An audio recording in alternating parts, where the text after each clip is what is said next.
శివ అనేటటువంటి రెండు అక్షరాలు సమస్తమైనటువంటి మంగళములకు కూడా ఆలవాలం.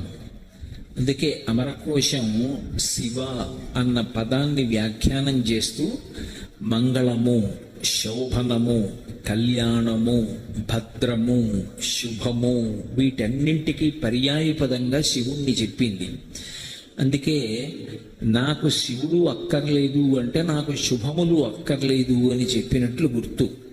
అందుకే లోకంలో శివారాధన చెయ్యనటువంటి వారు ఎవ్వరూ ఉండరు. శివుడు సర్వమంగళప్రదుడు. అటువంటి శివుడు అనేకమైనటువంటి రూపాలతో కనపడుతుంటాడు. ఉన్నది ఆయన ఒక్కడే. ఆ ఒక్కడే అయినటువంటి పరమశివుడే అనేకమైన రూపాలతో కనపడతాడు. మీరు శివతత్వంలో ఒక విషయాన్ని గమనించి ఉంటారు. పరమశివ అంటారు. ఆ పరమ అన్న మాట ఇక మిగిలిన వాళ్ళ విషయంలో అన్వయం చెయ్యరు. పరమ బ్రహ్మ, పరమ విష్ణు, పరమదేవి అలా ఉండదు. పరమశివ అంటారు. పరమశివ అంటే ఏ కారణం చేతనైనా ఎప్పుడైనా మంగళాన్ని శుభాన్ని చెయ్యడం తప్ప వేరొకటి ఎప్పుడూ చెయ్యనటువంటి వాడు కాబట్టి ఆయనకి పరమశివ అని పేరు. అలాగే సదాశివ అని ఒక పేరు ఆయనకి. సదా బ్రహ్మ, సదాశక్తి అలా ఉండదు. సదాశివ అని ఉంటుంది. అందుకే పరమశివుడికి సంబంధించినటువంటి పంచబ్రహ్మ మంత్రములను ఉంటాయి. అందులో ఈశాన సర్వ విద్యానాం ఈశ్వర సర్వభూతానాం బ్రహ్మాధిపతి బ్రహ్మణోధిపతి బ్రహ్మా శివో మే అస్తు సదాశివం అంటారు. నీవు సదాశివుడవు. సదా అంటే ఎల్లప్పుడూ. ఆయన ఎల్లప్పుడూ మంగళములనే చేస్తాడు. ఎల్లప్పుడూ శుభములనే చేస్తాడు. అందుకే కోపం వచ్చినట్లు నటిస్తాడు తప్ప నిజానికి ఆయన కోపానికి వశపడడం. ఆయన ఏ ఇతర గుణములకు వశపడడం. 3 గుణములకు అతీతంగా ఉంటాడు అని చెప్పడానికి చేతిలో త్రిశూలం పట్టుకుంటాడు. త్రైగుణ్యం శూలమేతస్య పరశు సత్యనిష్టత అంటుంది లింగపురాణం. ఆ 3 గుణములకు అతీతంగా అంటే సత్వరజస్తమో గుణాతీతుడై ఉంటాడు కాబట్టి ఆయన చేతిలో త్రిశూలం పట్టుకుని ఉంటాడు. అటువంటి పరమశివుడు ఆయన ఇవ్వలేనిది, ఆయన కానిది ఈ లోకంలో ఏమీ లేదు. లంపటము నివారింపను సంపద కృప చెయ్య జయము సంపాదింపన్ సంపెడి వారి వధింపను సొంపారగనికి చెల్లు సోమార్థధర అంటారు భాగవతంలో. ఆయన లంపటము నివారింపను.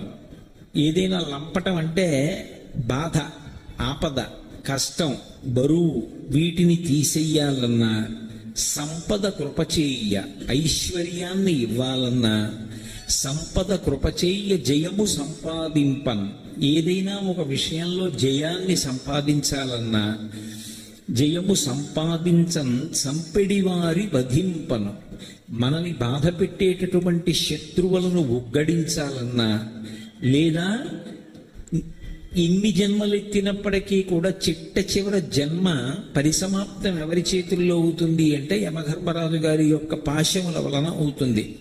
అందరినీ చంపేటటువంటి యమధర్మరాజు గారినే పడగొట్టాలన్నా సంపెడి వారి వధింపను సొంపారగనికి చెల్లు సోమార్థధర అంటారు. ఒక్క పరమశివుడికే అన్వయం. అందుకే మన్మధుణ్ణి సంహరించాలన్నా ఆయనే. మన్మధుణ్ణి కాల్చినవాడు పరమశివుడు.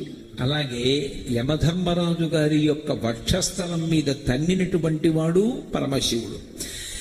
మనం పుట్టాము అంటే కారణం మన్మధుడు. శరీరం పడిపోయింది అంటే కారణం యమధర్మరాజు గారు. పరమశివుడి పాదములు పట్టుకుంటే పుట్టడానికి కారణమైనటువంటి మన్మధునికి వశపడి జన్మించవలసిన అవసరం ఉండదు. ఇదే చిట్ట చివరి జన్మ. ఇదే చిట్ట చివరిసారి శరీరంతో ఉండడం. ఇదే ఆఖరిసారి శరీరం విడిచిపెట్టడం. అలాగే ఆయన యమధర్మరాజుని కూడా ఉగ్గడించిన వాడు కనుక ఆయన పాదములు ఎవరు పట్టుకుంటారో వాళ్ళని యమధర్మరాజు గారు కూడా ఏమీ బాధ పెట్టలేడు. అంటే మళ్ళీ జనన మరణ చక్రము నుంచి విడుదల పొందాలి అంటే పరమశివుడి పాదములు వినా మార్గాంతరము లేదు అని ప్రతిపాదన. అటువంటి పరమశివుడి గురించి చెప్తూ ఆయన తత్వం, ఆయన యొక్క అద్భుతం, ఆయన ఇచ్చేటటువంటి అనుగ్రహం గురించి భాగవతంలో ఒక పద్యంలో చెప్తారు. భూతాత్మ భూతేశ భూతభావన రూప దేవ మహాదేవ దేవవంద్య, ఈ లోకములకెల్ల ఈశ్వరుండవు నీవు, బంధమోక్షములకు ప్రభుడ నీవు, ఆర్త శరణ్యుండవగు గురుండవు నిన్ను కోరి భజింతురు కుశలమతులు, సకల సృష్టి స్థితి సంహారకర్తవై బ్రహ్మ విష్ణు శివాంశ వరగుదీయు. ఈ సమస్త సృష్టికి శబ్ద యోనివీయు, పరమ సదసత్వమైన గుహ్యమైన బ్రహ్మంబు నీవు, శబ్ద యోనివీవు శక్తియుతుడవీవు అంటారు. ఆయన బ్రహ్మగా, విష్ణువుగా, హరుడిగా సృష్టి స్థితి లయ చేసేటటువంటి పరబ్రహ్మం ఆయనే. మూడు కాలములుగా, మూడు లోకాలుగా, మూడుగా కనపడేటటువంటివన్నీ కలిపి ఆయనలోంచే వస్తాయి. అందుకే మూడు లోకములకు, మూడు కాలములకు, మూడు రూపములకు మూలమగుచు భేదమగుచు తుది కభేదమయ్యొప్పారు బ్రహ్మమనగ నీవే పాలనయన అంటారు. అటువంటి శివుడు ఆయన భూతాత్మ భూతేశ భూతభావన రూప దేవ మహాదేవ దేవవంద్య. సమస్తమైనటువంటి దేవతలు ఆయనకి నమస్కారం చేస్తుంటారు. అందుకే ఆయనకి దేవతా సార్వభౌముడు అని పేరు. శ్రీశైలే స్వర్ణశృంగే మణిగణరచితే కల్పవృక్షాళిశీతే స్ఫీతే సవర్ణ రత్న స్ఫురిత నవగృహే దివ్యపీఠే శుభార్హ్యే ఆసీన సోమచూడ సకరుణనయన సంగన స్మేరవక్త్ర శంభుశ్రీ భ్రమరీశ ప్రకటిత విభవో దేవతా సార్వభౌమ అని. ఆయన దేవతా సార్వభౌముడు. ఆయన ఆజ్ఞకు ఎదురు లేదు. కాబట్టి భూతాత్మ భూతేశ భూతభావన రూప దేవ మహాదేవ దేవవంద్య, ఈ లోకములకెల్ల ఈశ్వరుండవు నీవు, బంధమోక్షములకు ప్రభుడ నీవు. ఆయన ఈ లోకములకన్నిటికీ కూడా ఈశ్వర అన్న శబ్దంతో పరిపాలిస్తూ ఉంటాడు. ఈశ్వరుడు అన్న మాటకు అర్థం ఏంటంటే ఆయన ఒకరి పాపాన్నంతటినీ కూడా తొలగతోసిన, ఆయన ఎవరినైనా శిక్షించిన, ఇలా నువ్వెందుకు శిక్షించావని కానీ, వీళ్ళని ఎందుకు క్షమించావని కానీ అడగగలిగినటువంటి వాడు వేరొకడు లేడు. ఆయనకు ఆయనే సాటి. అందుకే మూడు రకములైనటువంటి మలములు పరమశివుడికి అన్వయము కావు అని లింగపురాణంలో శివుడి గురించి చెప్తూ ఒక మాట చెప్తారు. ఆయన అప్రాకృత శరీరం తం అతిమన్మథరూపిణం ఘృతరీతి ఘనీభూతం సచ్చిదానంద విగ్రహం అని. నెయ్యి పేరుకుంటే గడ్డకట్టి ఎలా ఉంటుందో అలా అంతటా నిండి నిబిడీకృతమైపోయినటువంటి పరమశివుడు భక్తులను అనుగ్రహించడానికి ఒక రూపంతో కనపడుతూ ఉంటాడు. శివాలయంలో లింగము అని ఉంటుంది. అసలు ఆ లింగము అన్న మాటకు అర్థమేమి అన్నది సక్రమంగా అర్థమైతే శివాలయానికి అసలు మనం ఎందుకు వెళ్ళాలి, ఎందుకు దర్శనం చెయ్యాలి, దర్శనం చేసి మనం పొందేటటువంటి ప్రయోజనం ఏమిటి అన్న దాని మీద ఒక అవగాహన ఏర్పడుతుంది. మీకు నేను తేలికగా అర్థమయ్యేటట్టు చెప్పాలి అంటే, లింగం అన్న మాట ఏకకాలమునందు రెండు అర్థములను గోచరింపచేస్తుంది. ఒకటి, నాకు ఒక అనుమానం వచ్చింది.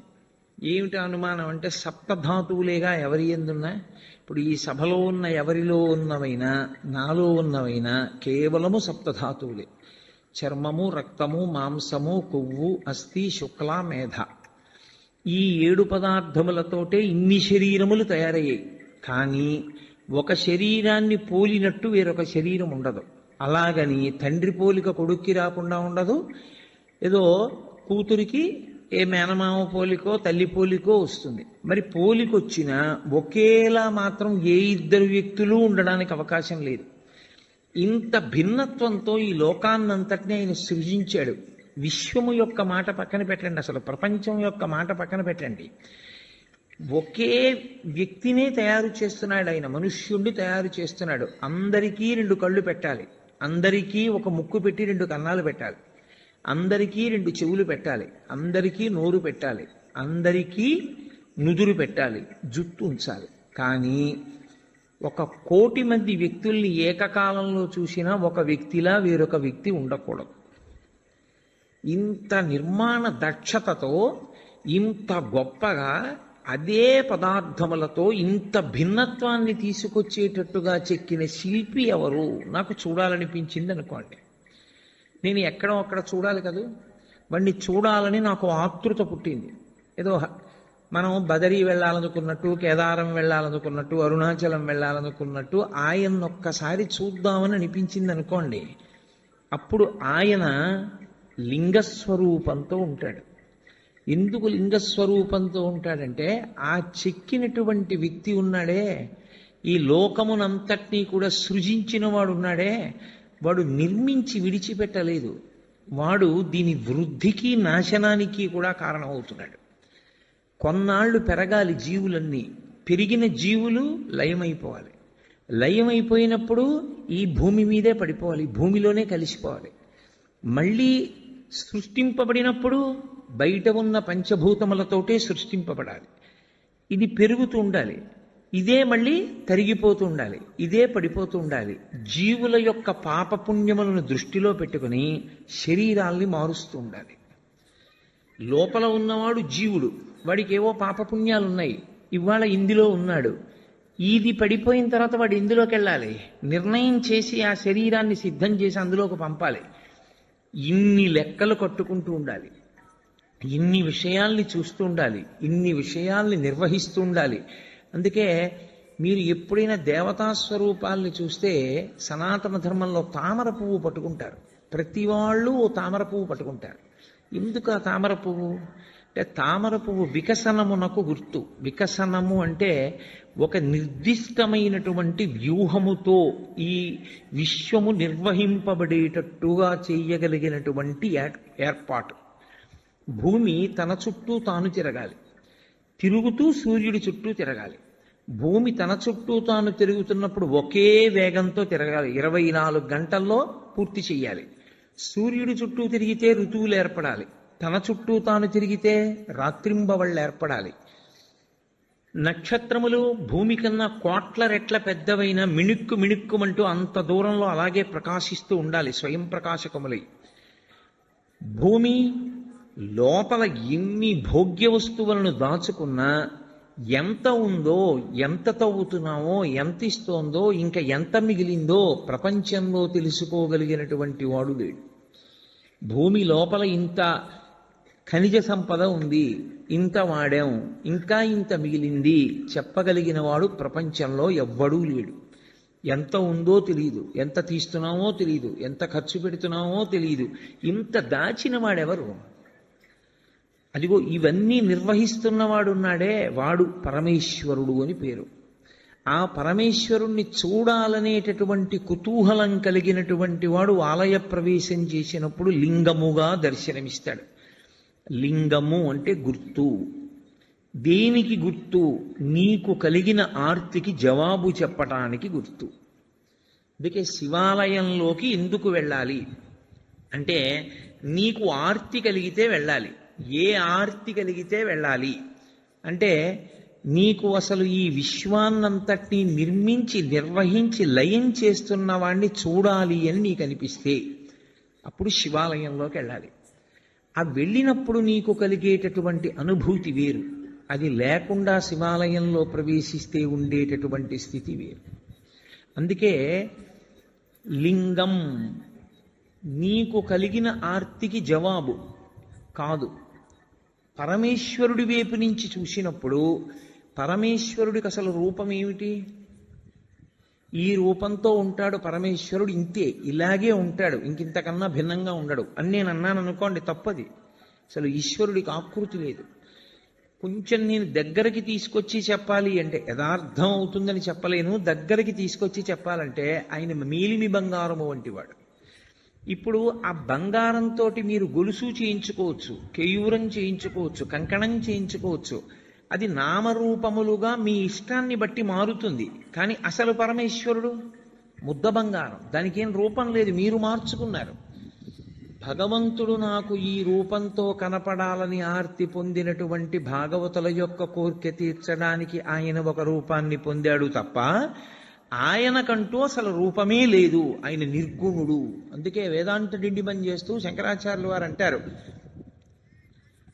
పీఠం అంబమయం సర్వం శివలింగైశ్చ చిన్మయం సాకారంచ నిరాకారం నిర్గుణంచ గుణాత్మకం తత్వం తత్పరమం బ్రహ్మ ఇది వేదాంత డిండిమహ అంటారు.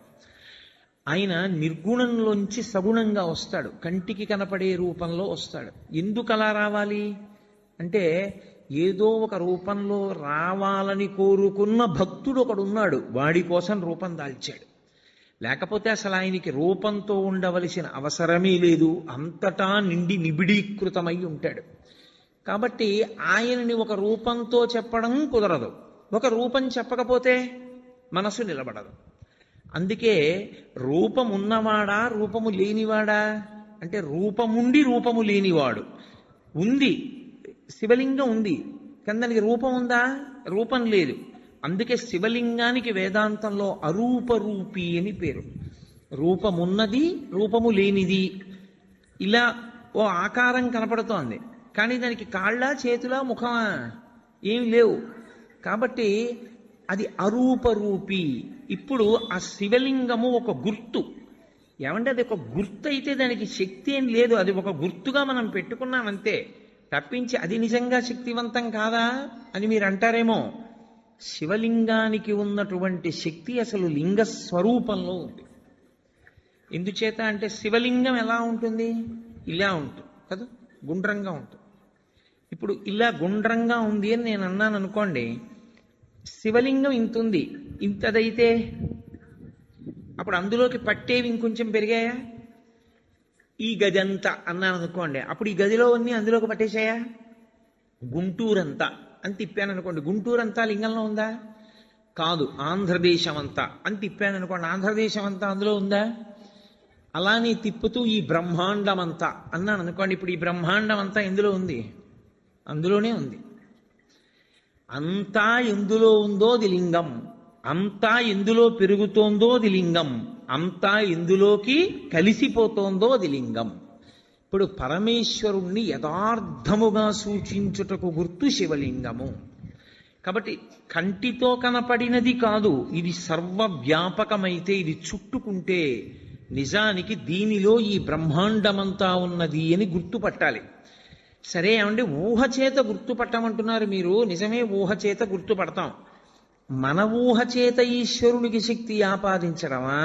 అసలు నిజానికి శివలింగానికి ఏమైనా శక్తి ఉంటుందా?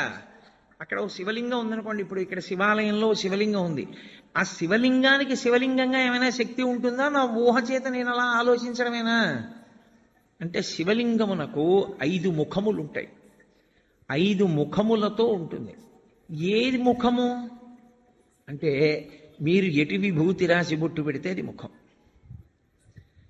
5 ముఖములు అని ఎందుకంటారంటే తూర్పు, పడమర, ఉత్తరం, దక్షిణం 4 వైపులా 4 ముఖాలతో చూస్తాడు. పైకి ఒక ముఖంతో చూస్తాడు. 5 ముఖాలు, 5 ముఖాలతో ఉంటాడు కాబట్టే పంచాస్యుడు అని పేరు. ఇందులో గమ్మత్తు ఏమిటంటే 5 ముఖాలతో ఉండి ఏం చేస్తుంటాడు? 5 వైపులా చూస్తూ ఉండడమేనా ముఖంతో? కాదు. మీరు జాగ్రత్తగా గుర్తుపట్టగలిగితే శివాలయాలన్నింటిలోకి శివాగమంలో అత్యంత శ్రేష్టమైన శివాలయం, ఉత్తర క్షణంలో మీరు దర్శనం చేస్తే కోరికలను ఈడేర్చగలిగినటువంటి శివాలయం, దాన్ని మించి ఇంకొక శివాలయం ఉందని చెప్పడం సాధ్యం కాని శివాలయం పశ్చిమాభిముఖమైన శివాలయం. అంటే మీరు లోపలికి ప్రవేశించినప్పుడు ఆలయంలో శివలింగం పశ్చిమ ముఖాన్ని చూస్తే దాన్ని సద్యోజాత శివాలయము అంటారు. అది సద్యోజాత ముఖంతో చూస్తోంది. అది శివాగమంలో అన్ని శివాలయాల్లోకి శక్తివంతమైన శివాలయం అదే. ఈశ్వరుడు తూర్పుకి ఒక ముఖంతో చూస్తాడు, దాన్ని తత్పురుష ముఖము అంటారు. ఇప్పుడు ఇక్కడ ఉండే శివాలయంలో ఉండే శివలింగం తూర్పుని చూస్తోంది. తూర్పుని చూస్తోంది అంటే దాని ఉద్దేశ్యం ఏంటంటే మీరు లోపలికి వెడుతున్నప్పుడు దేవాలయం కట్టినప్పుడు రాజద్వారానికి ఎదురుగుండా దాని ముఖం తూర్పు వైపుకుంటుంది. తత్పురుషము అంటారు. ఈ తత్పురుషం వైపు చూసేటటువంటి ముఖం, తత్పురుషమని పేరున్న ముఖం తూర్పుకి చూస్తే అది తిరోధానాన్ని చేస్తుంటుంది. తిరోధానము అన్న మాటకు అర్థం ఏంటంటే చీకటిలో ఉంచుతూ ఉంటాడు. ఆ ముఖంతో తెలియనివ్వడు. మాయాస్వరూపుడై లోకమునకు జ్ఞానము లేకుండా చెయ్యగలిగినటువంటి ముఖమునకు తత్పురుష ముఖమని పేరు.